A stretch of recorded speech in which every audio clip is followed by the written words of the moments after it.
Hello and welcome to the first episode of the Stormont Sources podcast, where we take you inside politics at Stormont and inside policy making for Northern Ireland. I'm David McCann, and also on the podcast are Tim Cairns, former Special Advisor to Peter Robinson and Head of Policy for the DUP. Hello, Tim. And we have Hi, Michael David, McCarnon, who is a former Special Advisor in the SDLP, who worked in the executive from 2007 to 2016. Hello, Michael.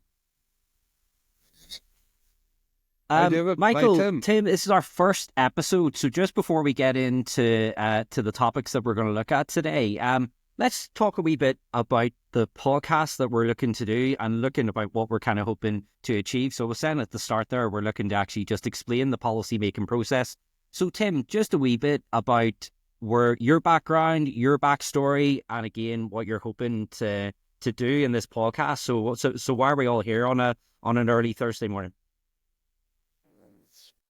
Yeah, well, look, I mean, obviously we want to try and explain what's happening up at Stormont on a weekly basis, what's happening inside Northern Ireland politics, just maybe to take a more in-depth look at some of the issues that are coming up week by week. I mean, my background, as you've said, is in the DUP, and I was worked as Director of Policy. I've worked in the policy unit, and I've also been a Special Advisor within the party, so want to just try and bring some of that experience to bear on current policies and current practices at Stormont, and just really see what's going on and just try and help people understand better what's happening up there in the hill. Well, very similar, David. I've a lot of experience in government. In fact, as far as the SDLP is concerned, I've served longer in this central government than any other SDLP person.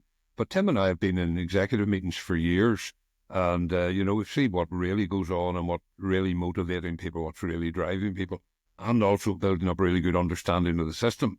So I think this podcast can offer people some insight that they're not likely to get at the moment anywhere else.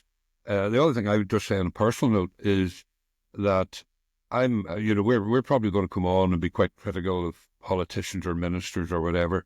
But what I'd like to say from the outset is I'm an admirer of politicians. These people who put themselves out front and risk humiliation and work their socks off and take dogs abuse.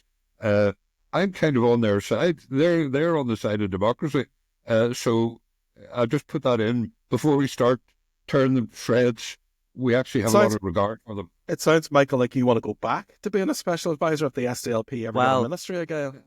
Well, no danger of that. Well, look, we'll be nice to them as well too, because we want some of them to come on and join us and share their insights with us as well. And hopefully we'll have some guests coming up as well. But also one of the great things about this podcast, guys, is that it's not just about us. We also want our listeners to be part of it as well. And this leads me in nicely to tell them how they can get in touch with us. You can email us, hello@stormontsources.com. We also have a WhatsApp number. It's great for sending your comments, questions, and voice notes as you're listening to the podcast. Then we'll read them out in the next episode. So we want to hear your views too. So that WhatsApp number is 0333 404 6507. That number again is 0333 404 6507. Make sure you start your message with the word Stormont. And again, let us know how you're finding the podcast and also importantly, what you want us to cover. So guys, look, absolutely pleasure being here with you, and I'm looking forward to starting this podcast with you both. So let's get into the topics.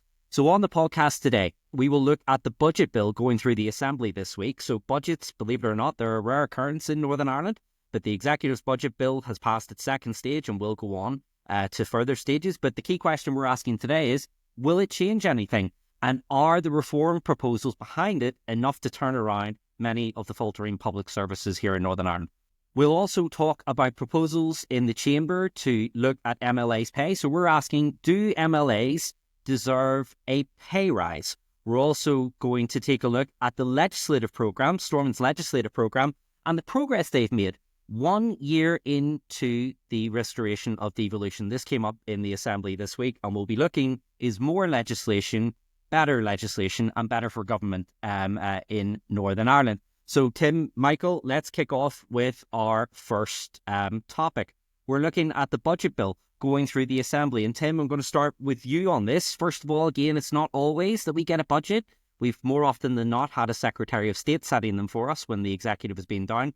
what have you made of the budget being proposed and some of the debate so far? Well, I would not encourage anybody to actually read the budget bill, because this bill really isn't probably what people think.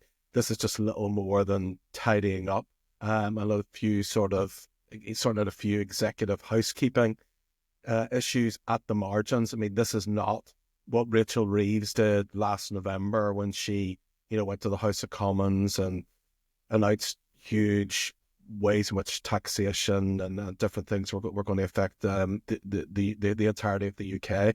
This is just very perfunctory, very much just setting down some legislation to codify some supply motions that had already gone through the Assembly. So there's nothing really exciting in this budget bill. It's nothing to jump up and down. And really, that gets to the heart, I think, of the problems with budgets in Northern Ireland over the last 25 years, 27 years since we've had devolution restored. The problem with budgets is so much argument takes place before a budget is set that all budgets really do is prevent or move people away from taking difficult decisions. And I think, our public services are in pretty much a mess. I think a lot of what is going on in government is a mess in terms of infrastructure, in terms of our healthcare system, in terms of education. There's a huge mess at the heart of government because for 25 years now, nobody has taken a difficult decision. And I think the budgetary process that we have actually lies at the heart of why difficult decisions aren't taken. Look, people say, does Northern Ireland have enough money or does Northern Ireland not have enough money? And when devolution was being restored, the discussion was, should our funding arrangements with the United Kingdom government, should our funding relationship with Westminster change and therefore more money flow to Northern Ireland? And whilst, yes, Northern Ireland does need more money because there has been historic underinvestment when we compare ourselves to the rest of the United Kingdom, Northern Ireland has more money than it thinks because we have chronically poor delivery of services. We have duplication of services. We have a health service that, whilst we pay fairly much the same as what the rest of the United Kingdom pays per head of population on the health service, the delivery of those services can be up to 40% more expensive than what they are in the rest of the United Kingdom. And that is all down to not taking difficult decisions. There's no difficult decisions that have been taken in healthcare in terms of closing hospitals, in terms of merging resources, in terms of taking radical decisions on care to make stays in hospital less, to lessen the burden on beds that we have within the NHS in Northern Ireland now. None of those difficult decisions to rationalise and reorganise have been taken. And that actually lies at the heart of the budget, because there needs to be budgetary expenditure to take some of those decisions, and people fundamentally can't agree. And therefore, the big decisions get parked. We're left with these perfunctory, just housekeeping budgets that just keep the show on the road. Whatever we're doing, we'll keep doing. Nothing new happens. Pilot projects don't happen. Nothing changes because at the heart of the budget, there's conflict. Michael, and again, John O'Dowd was referencing this in the Assembly, the Finance Minister, who's just new in post, and he has to put this bill through. He was referencing the fact that, for example, the Stormont doesn't have multi-year budgets. I know this is referenced across the devolved administrations. So basically a multi-year budget would be basically Westminster gives a 3-year funding settlement, and that would mean that a finance minister and an executive could say, right, great, we're getting this money in 25, 26, 27 and into 2028, and we can plan. And he was arguing that, and it's not just been him, his predecessor, Keith Archibald, said the same thing. That the lack of multi-year budgets has been an issue. So, I mean, do you think that Tim has maybe been a bit unfair there in his criticism of the executive? Well, I think in terms of multi-year budgets, yes, the Minister O'Dowd is absolutely right. Until we get a multi-year budget in London, comprehensive spending review for 3 years, then we can't really replicate that here until we get that. But the point Tim started with there is that the budget bill itself is genuinely a yawn fest. It's housekeeping there's already 2 budget bills have gone through in this assembly period, and all they do is tidy up in housekeeping. The current one is tidying up the loose ends for the current year, which ends at the start of April. And it's just giving legislative authority for the bits of extra distributed in Barnett consequentials and monitoring rounds and all of that, tidying up this year, and setting out permission to spend up to 45% of this year's allocation next year. So it's just getting ready to flow into next year. But there are 2 processes. There's a legislative, if you like, housekeeping process, which is boring, and nobody should waste their time reading even the debates, because even the Speaker is very quick to come in and say, well, look, you're supposed to be talking about a finance bill, a budget bill, so, when people wander off and start talking Michael, about the waiting lists and the health services. So you're telling me that that's 2 hours of my life I'm not getting back from Tuesday?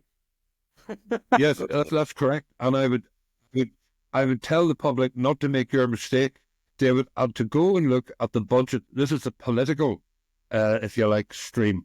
The legislative formal stream is boring and not very enlightening. But the political stream was the executive did agree a draft budget. They did put it out to consultation. They also agreed, albeit a rather weak, draft programme for government. And those 2 are political documents that saying who's going to do what, although there's not a lot of detail. But those are the 2 documents people should keep their eyes on. They're out to consultation. The consultation for the budget, I don't think it's ended yet. The consultation for the draft programme for government has ended, but we haven't seen anything brought forward by the executive. But that's where the real action is. And of course, the programme for government and the budget should be lined up against each other. The money should be going to where the executive has identified the interesting priority. thing, Tim, and this goes back to what you're saying, is that most ministers, and we've heard this, I mean, obviously there was the debate with Paul Givan and Liz Neal, for example, school, it was about the funding of football pitches up for a school up in the northwest of Northern Ireland. But that led into debates about funding in education. Mike Nesbitt, the health minister, has said that he still faces significant funding pressures as well. And again, that is true across all the departments. Every minister is saying the same thing.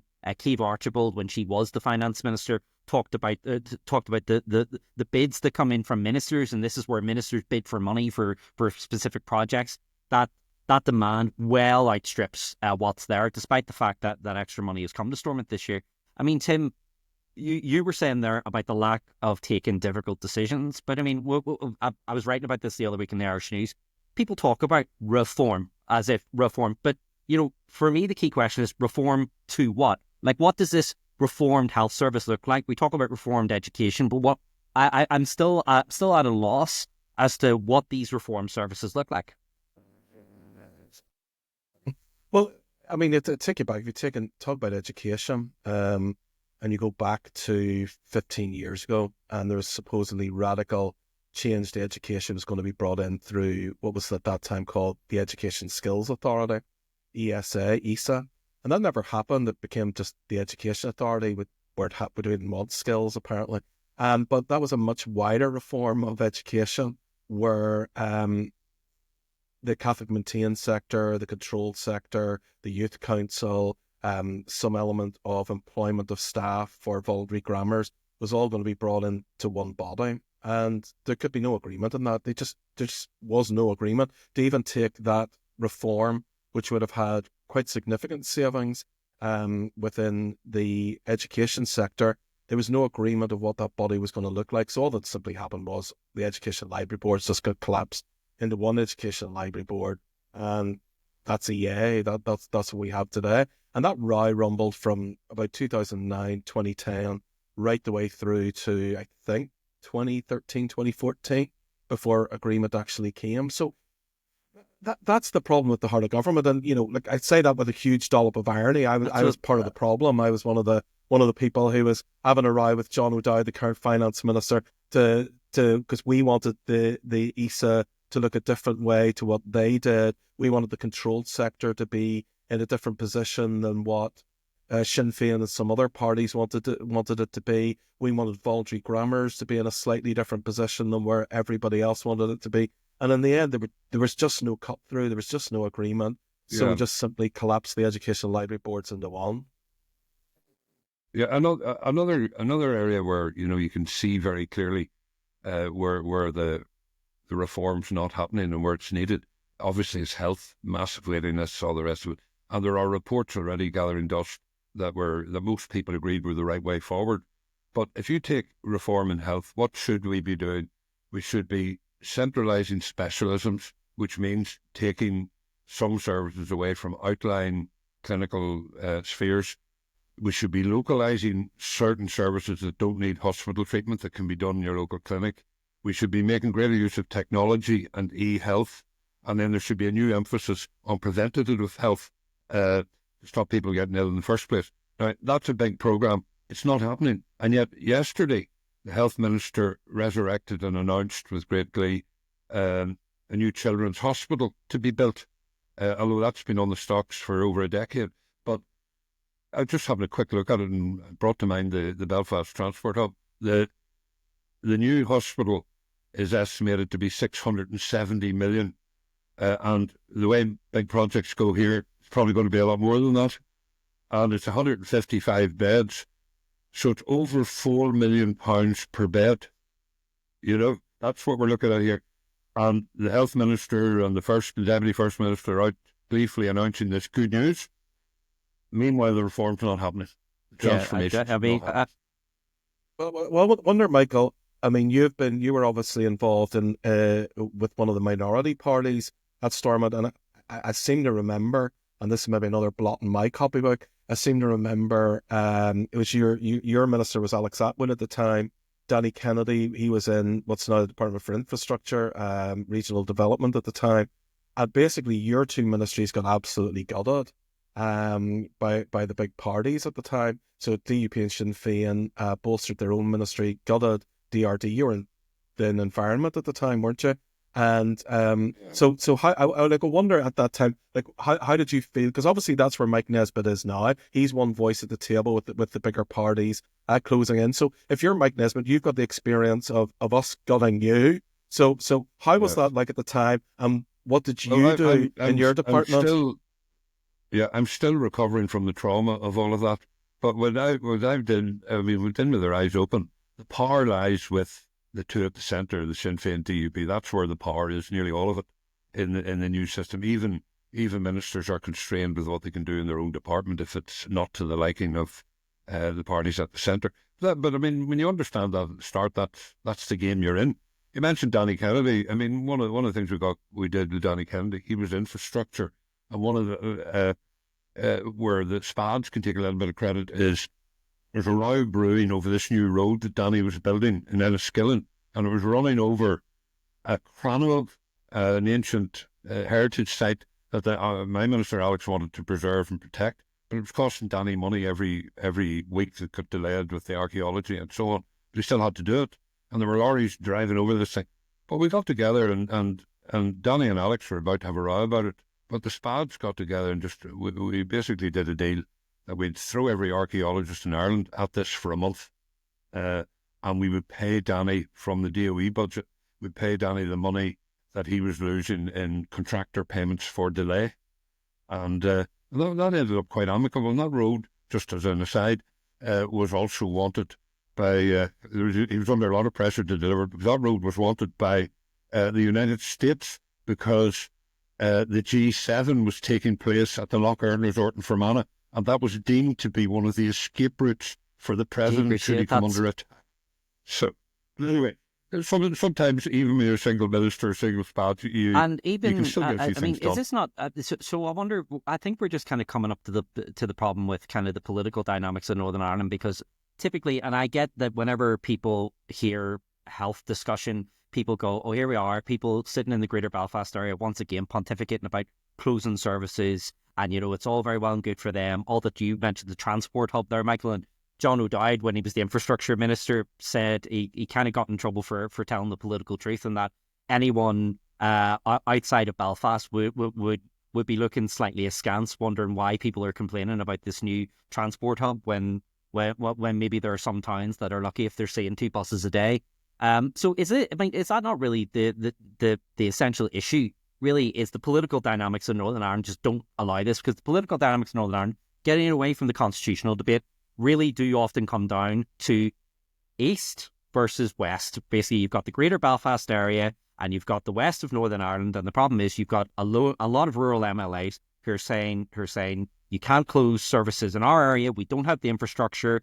We don't have the wider network in order to successfully close services that won't have a devastating impact. I mean, Tim, what do you make of that political?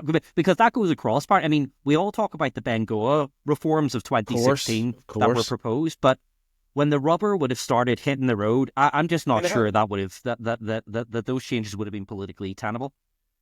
Yeah, I mean, look, as I said earlier, health is 40% more expensive to deliver for many services. That's not true of everything, but for many services, it can be up to 40% more expensive here than the rest of the United Kingdom. And you've identified well why that is, because we have this idea in Northern Ireland. Well, let's rationalise the health service, but you're not closing my hospital. And I hear people from outside Belfast. Of course, I live in Belfast, so of course, you can take what I say with that bias. But I hear people saying, of course, we need to close the hospitals, and of course, we need to rationalise the hospital estate. But I went to the hospital that's next closest to my house a month ago, and it was carnage there. So you can't close my hospital because it's really bad down the road. And they don't pause and reflect, well, if you close your hospital, they'll have more money in the hospital down the road to affect better services. So I think nobody is prepared to take that on. We've seen before where small hospitals that are dealing in minor injuries are going to close. And the backlash is so much. I mean, I think we saw this with Bangor Hospital about 10 years ago.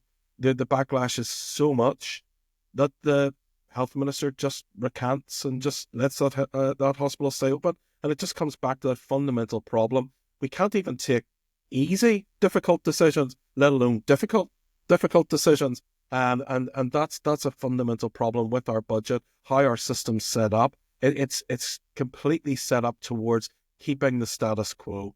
Let's just keep things, keep services, keep what we're doing, keep that on track, keep that rolling forward, and let's not rock the boat. And that's how the whole system, the whole edifice, including the budget, is set up. Look, we can't even agree to make modest changes to raise revenue. We've been asked to raise, 113 million or something by Treasury. That's, in the grand scheme of things, an exceptionally modest amount of money to raise. And we can't even get agreement about how you raise that. Our sister podcast, Hollywood Sources, they would be probably shocked to hear how low rates are here compared to the raises that the SNP government have brought in over there. But we pay the lowest household bills in the UK, and we often think poor Northern Ireland, it's poverty stricken, and actually we're not the most worse off part of the United Kingdom. That's actually Wales is much worse off than us, and their household bills in terms of what they pay for their council taxes are about double what we pay here. So clearly there is room for us to pay more. And I don't want to pay more tax. None of us want to pay more tax. But there are things that we could do. There's revenue that we could easily raise. There are things that would be relatively simple to do, but they would be difficult decisions. And here's the heart of it.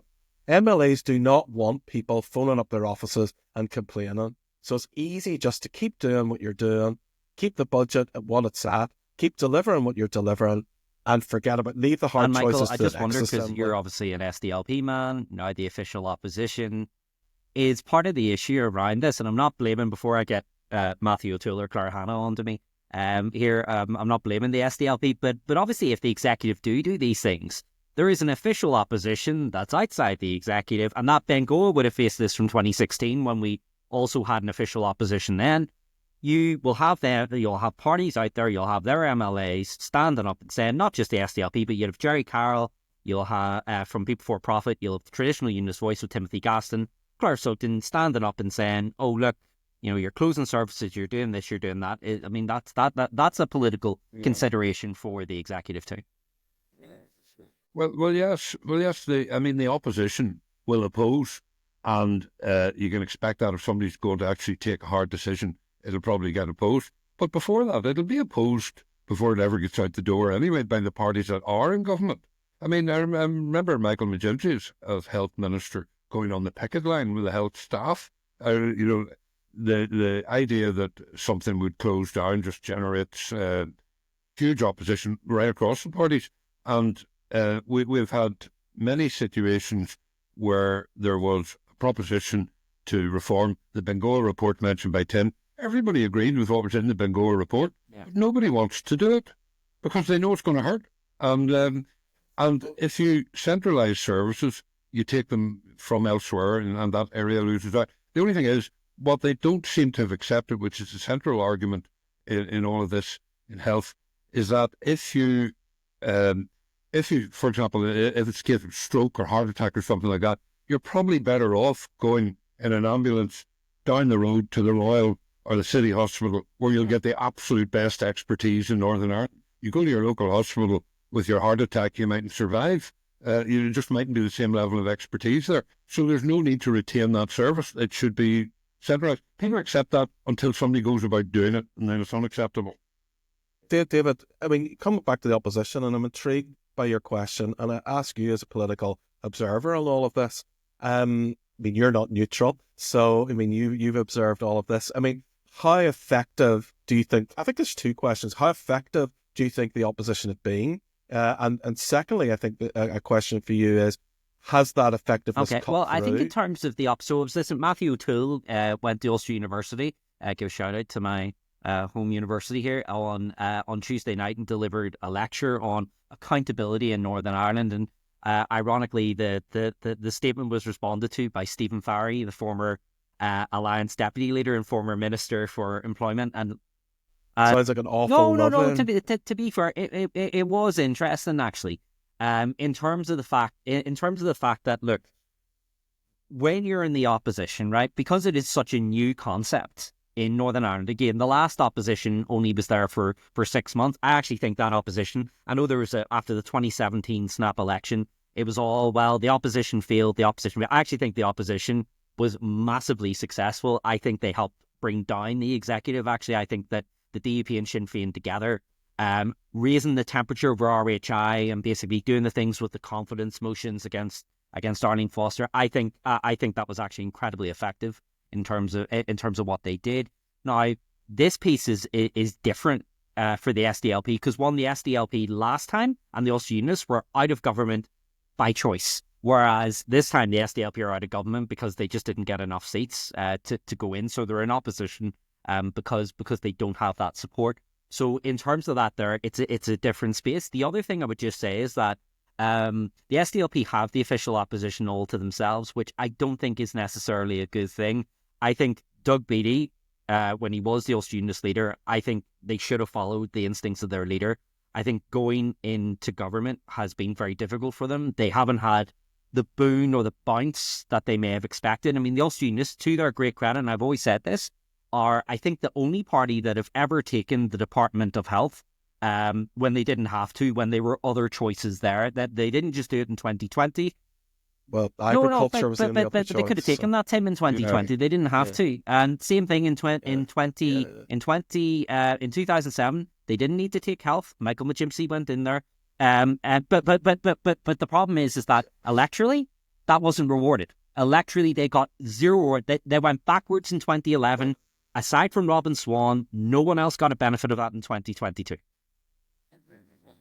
I think you're right, David. I think had the Ulster Unionists under Doug Beattie going into opposition and the SDLP, suddenly you might have something with a bit more heft and a wee bit more presence in the chamber, and it could have looked like a credible opposition. Exactly. These two parties instead of the other two parties. Incidentally, I thought you were going to get Tim going there by mentioning the Alliance Party, which their former deputy leader. But Matthew, just on opposition, I think Matthew O'Toole has done well. I think they've worked very hard in opposition. I think they're taking it seriously, and their performance is very good. But I think we were having an earlier chat. It's not cutting through, Michael. It's not cutting through. There's no cut through to the general public.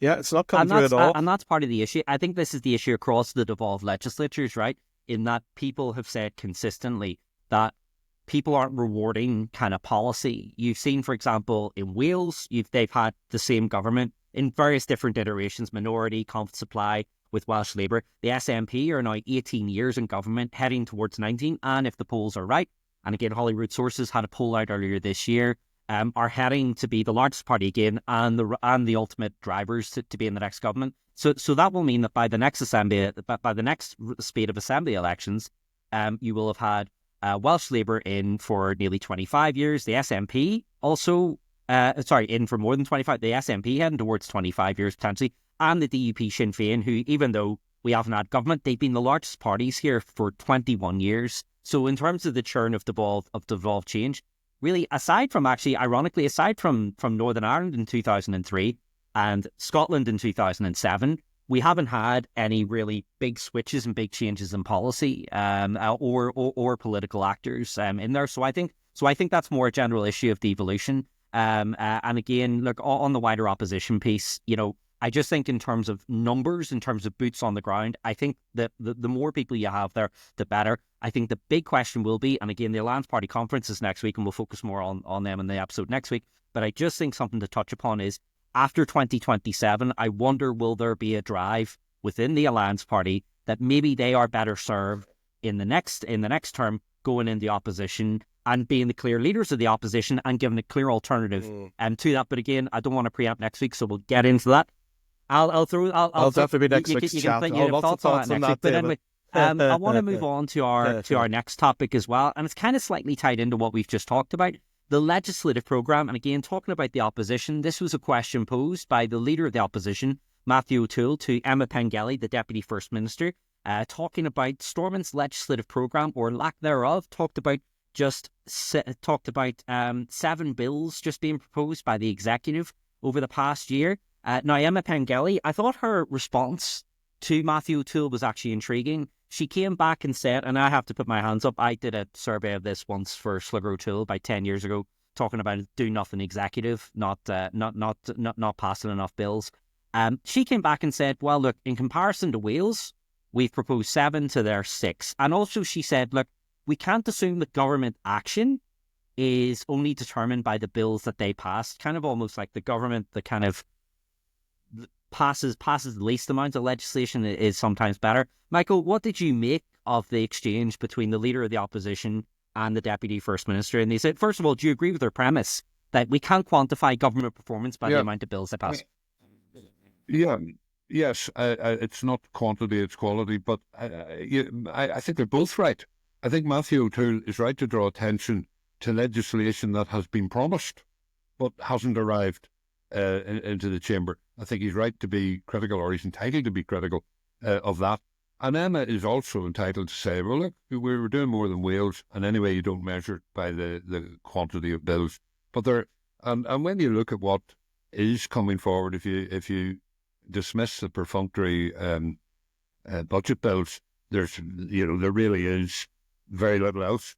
And then what Matthew's cribbing about, he wants the Fiscal Council Bill. Well, I mean, the Fiscal Council Bill, the public aren't exactly screaming, waiting for that to appear.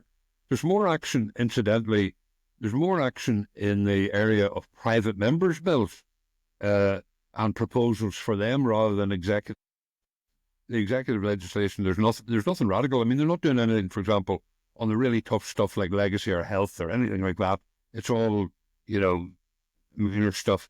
But in the private members, well, they're all looking after their own little individual peccadillos. But what's interesting about the private members bill is there's 7 from Alliance, there's 4 from Sinn Féin, there's a couple from the SDLP and 1 from Jerry Carroll. None of the unionist parties are bringing forward private members bills for whatever reason. And the bravest of those is, well, Paula Bradshaw's bringing something forward on flags and emblems, which good luck with that. Owen Tennyson and we'll be talking to him next week, hopefully, on conversion therapy, etc., etc. But there are all sorts of other things like hunting with dogs, trees protection, social value, Irish language schools. The action's more in the private members, and it might be this preponderance of Alliance private members bills might be because they had some success in the last mandate. What comes to mind is Kelly Armstrong's integrated education bill, which got through by the skin of its teeth. And Tim, isn't that because ultimately it was almost like in 2021 that MLAs recognised and realised, oh my goodness, we actually have this power, because Northern Ireland's procedures on private members bills basically give it a bit more of a chance than, for example, private members' bills cross in the House of Commons or something like that in terms of getting passed. So what do you think? I mean, what did you make of what Emma was saying just about the executive's actions? Yeah, I mean, look, I agree with what Michael says. I think we are obsessed with legislation, and the media is obsessed with legislation. And I don't think governments are judged by the bills that they pass. I think governments should be judged by the change in people's lives. So there's lots of executive action that can happen that does not need legislation. I think the difficulty with the Northern Ireland Executive historically is it's government by strategy. And we do these strategies and we publish these strategies and we consult on these strategies, and then these strategies just sit on the shelf of the minister, and the minister can wheel them out at question time and say, oh, how dare the member ask a question about that? We have a strategy to deal with that. You were here for the debate. You contributed to the strategy, and we have a strategy. And we're not very good at testing these strategies and saying whether they were effective or not. And I think that therein lies a difficulty, because I don't think that Northern Ireland needs a lot of legislation. I think what Northern Ireland needs is action. And I think we need to see our mindset move away from being obsessed with legislation, being obsessed with strategies, and becoming more obsessed with actually getting things done. And the difficulty is when we start to get things done, those programs and projects very quickly get shut down as well. And I think that's a difficulty at the heart of it. Look, I actually think the way we pass legislation needs to be completely overhauled within the Northern Ireland Assembly. I think private members' bills are much too easy to be brought in.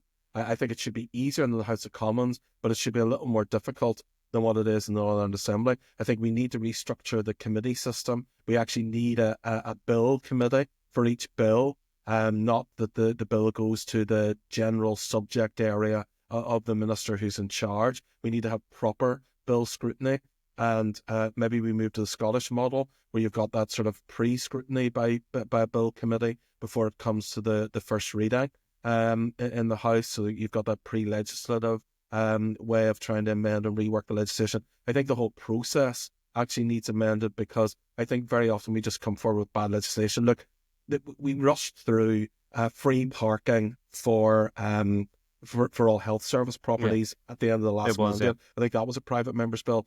Wasn't thought through, wasn't properly scrutinised, had absolutely no attention to the mess it was going to create. And we had to immediately, almost the first act when the Assembly came back, was to pause that bill because it had not been properly scrutinised. It had not been before a bill committee. It had not had line-by-line scrutiny that a bill committee would give it. In Scotland, that happens before the procedure. In the House of Commons, that happens in the middle of the process. Doesn't matter to me where that happens. Have it happen at both places, I think, because our legislation is not properly scrutinised. And very often then what comes out the other end is a bill that's not fit for purpose. So I think, let's legislate if the bill's going to be good. Let's legislate in whatever the best way is to legislate if the bill's going to be good. But we need to have far more in-depth scrutiny. And I don't know, is our Assembly capable of doing that? I think ultimately, Tim, it comes back to actually utilising, for me, it's the committee system. I think actually the committees that we have are actually quite good. It's one of the more, it goes back to what Michael was saying, that they don't scrutinise a bill in that way, David. They don't do line-by-line scrutiny. They don't. That's what I'm saying, Tim. Yeah. So that would be the reform that I would really drive for, because in terms of that, going back to what Michael was saying there in terms of, it is shadows like me that spend time watching these hearings, but I think that there is scope there for that to actually happen. Well, it'd be interesting to actually see, because the MLAs pay bill that's going through is actually going to an ad hoc bill committee, and it'll be interesting to see, because that doesn't happen very often in the Assembly. It'll be interesting to see how will that up people's game. Will that give a better way to scrutinise legislation? I hope so. The integrated education bill, Kenny Armstrong's last year, I found that like quite a good process. A great debate in the Assembly chamber itself, and then it went into committee, line by line scrutiny, and people changing their minds in both directions in the course of the passage of the bill. But there wasn't line by line scrutiny in the way there is in other legislatures. That's the problem, that we don't have a process for that to be allowed to happen. And so people may have changed their mind, and still what came out in the end of that bill, in my opinion, is a terrible act, and one that actually doesn't deliver what the proposer of the bill actually wanted it to do.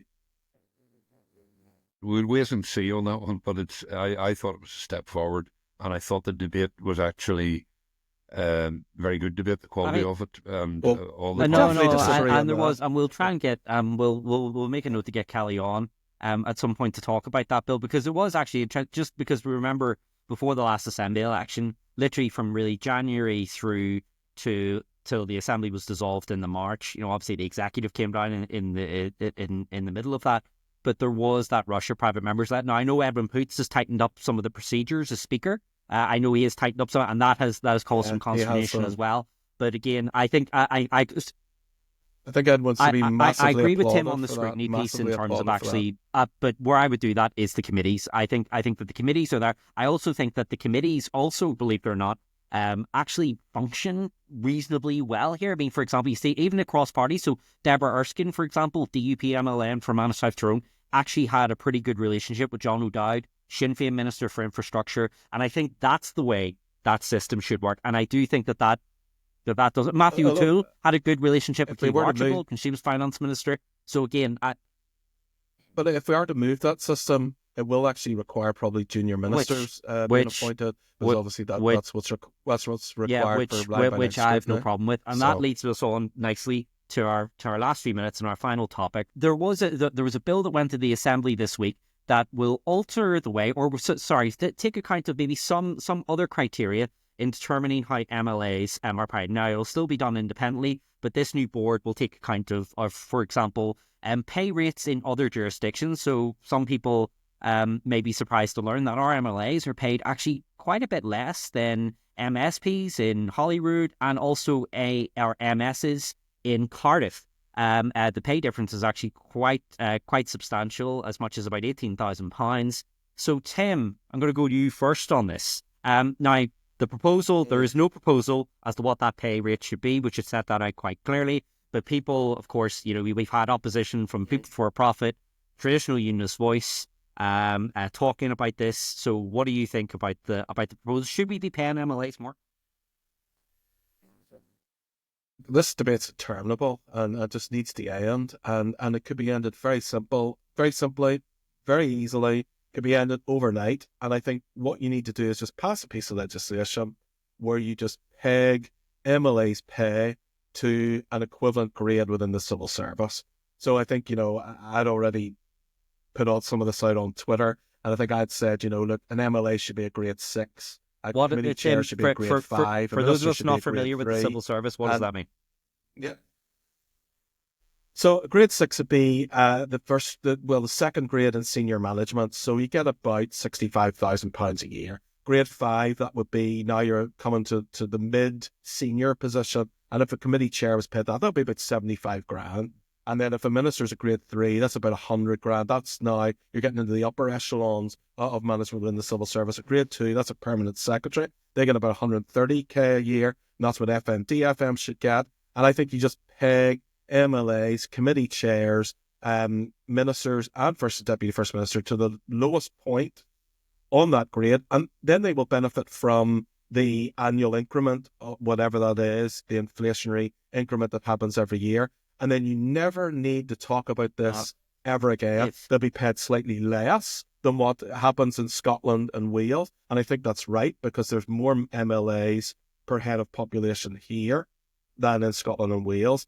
And I think, it reflects that we are a smaller jurisdiction. It reflects that we represent less people. And it gives, I think, a proportionate pay to what the job is. Debate done, bill passed, royal assent by the king, and let's talk about something else. If we made it so, Michael, but I can just see there will always be an MLA somewhere who will say, we're paid too much money. And you know what? In terms of actually how Stormont has functioned over the past few years, are they not right? No, I should say at the outset, David, when you referred to me, SDLP and Tim's DUP, but that's my background, but I have a broader view than SDLP, and I know Tim has a broader view than partisan DUP. I agree with the UUP sometimes. 100%. Yes. I agree 100%, Tim. Peg it to a civil service. I don't know whether it's 5, 6 or 3 or whatever, but peg it to the civil service grades. I think it's preposterous that for 90 people, we set up a quango to determine the pay of 90 people. It's just, and primary legislation. It's all about it. It's just a waste of everyone's time. But I dug into the figures, and when you look at the basic salary of an MLA, it's £52,500, and you might think, for a very responsible position, maybe compared to a doctor or a headmaster or a lawyer or an accountant or whatever, it's on the low end of things, there's no doubt.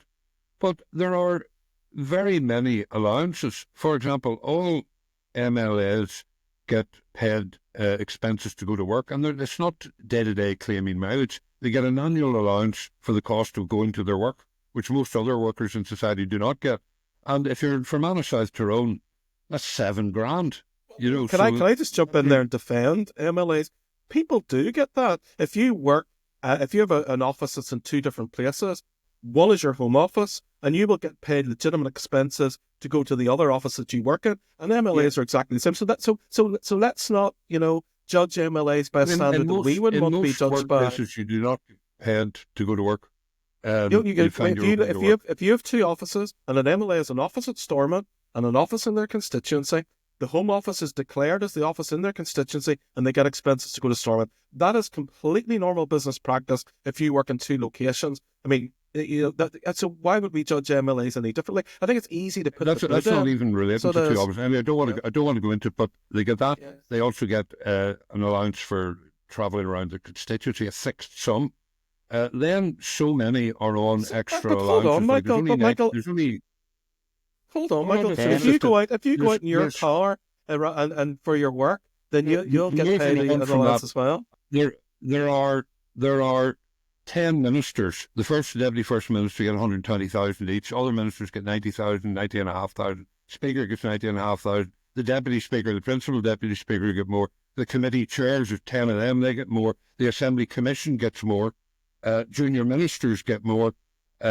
Most of the Assembly is getting a lot more money than the 52,500 that gets the headline if you read the BBC website or something like that. And all I'm saying is that makes me a little less sympathetic. But I do believe we should pay the going rate for an important job, and 52.5 is too low. But we don't need the primary legislation, and we don't need the quango.